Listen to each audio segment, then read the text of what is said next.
है ना। तो ये लीलाएं हैं। अब नारद मुनि पार्वती जी को छेड़ देते हैं, बोले तुमने तुम्हारे पति को देखा है शंकर भगवान को? वो मुंड की माला पहनते हैं। हाँ। तुमने कभी पूछा नहीं वो कौन से औरतों की माला गले में लेके घूमते हैं? हाँ। तो पार्वती जी टेंशन में आ गई, अरे हाँ बात ये तो बराबर है, कभी सोचा नहीं मैंने। हाँ। तो शंकर भगवान के पास जाती है कि हे प्रभु, ये मेरे को एक डाउट आया है कि आप जो मुंड माला पहनते हैं ये किसकी माला पहनते हैं? तो शंकर भगवान प्रसन्न होकर बोलते हैं कि देवी, ये तुमने ही जो अपने पिछले रूपों में अलग अलग अवतार लिए हैं, जैसे सती थी पार्वती, पिछले जन्म में सती थी, यस, वही मुझे तुमसे इतना प्रेम है कि तुम्हारे अलग अलग रूप जो तुमने लिए वही रूप की मैं ये माला पहनती। पार्वती तो बड़ी खुश हो गई।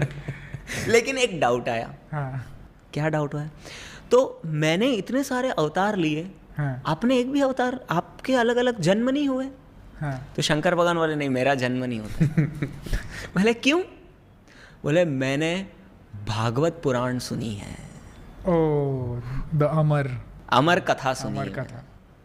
तो बोले तुम मुझे भी सुनाओ, फिर किसका इंतजार है? हाँ। तो शंकर भगवान बोले देखो पूरी सुननी है तुमको, हाँ। ऐसे नहीं करना है। वो अभिमन्यु को अर्जुन सुना रहे थे, अभिमन्यु कोख में थे और बेचारे ने अंदर जाना तो समझ लिया चक्रव्यूह में, बाहर आना वो मदर सो गई। बोले तुमको ये नींद नहीं आनी चाहिए तुम। हाँ। कुछ भी हो जाए ध्यान से, क्योंकि मैं जब भगवान की लीलाएं सुनाने बैठूंगा तो मैं एक्सटेसिव भाव में चला जाऊंगा, मुझे नहीं पता पड़ेगा।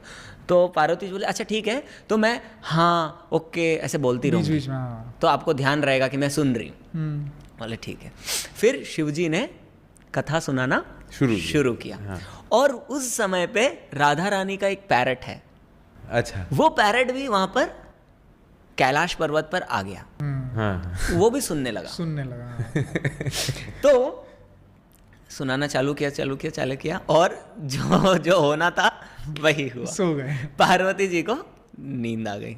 अब 12 कैंटो है भागवतम में, तो 11वें कैंटो में उद्धव की कहानी आती है, ठीक है। और पार्वती जी हाँ ओके कर रही थी। ये करने की तोते की आदत होती है, रिपीट करना। हाँ। तो तोता हाँ करना सीख गया। पार्वती जी को नींद आ गई और तोता हाँ करता रहा। शंकर भगवान को लगा कि पार्वती जी बढ़िया से सुन रही है, ठीक है। सुनते सुनते पार्वती जी की नींद खुली। शंकर भगवान ऑलरेडी 12वें कैंटो के एंड में है और पार्वती जी 11वें कैंटो के स्टार्टिंग का पार्ट। हाँ, तो वो उद्धव को क्या हुआ था फिर शंकर भगवान को रियलाइज हुआ कि मैंने तुमको कहा था। तो बोले, फिर वो एकदम सोचे कि ये फिर तुम सो गई तो हाँ हूँ कौन कर रहा था। तो उनको दिखा कि उन्होंने पहले ही बोल दिया था कि कैलाश पर्वत पे कोई नहीं रहेगा जब मैं ये लीला सुना रहा हूँ। ये तोता बैठा हुआ दिखा उनको। बोले तोता कहाँ से आ गया? तो शंकर भगवान त्रिशूल लेके वो तोते के पीछे दौड़े और वही तोता दौड़े उड़ते उड़ते वेद व्यास की वाइफ के गर्भ में छुप गया, मुंह से एंटर करके। जो शुकदेव गोस्वामी, मैंने स्टोरी सुनाई, ये यहाँ कनेक्ट हो जाती है। शुकदेव, तोते को संस्कृत में शुक बोला जाता है। अच्छा, तो वो शुकदेव गोस्वामी जो उनके पेट में जिन्होंने थे, पूरी मैं निकलूंगा नहीं बाहर। हाँ, मैंने पूरी अमर कथा सुन ली। तो शंकर भगवान दौड़े वेद व्यास की कुटिया में आए। बोले कहाँ गया तोता, कहाँ गया?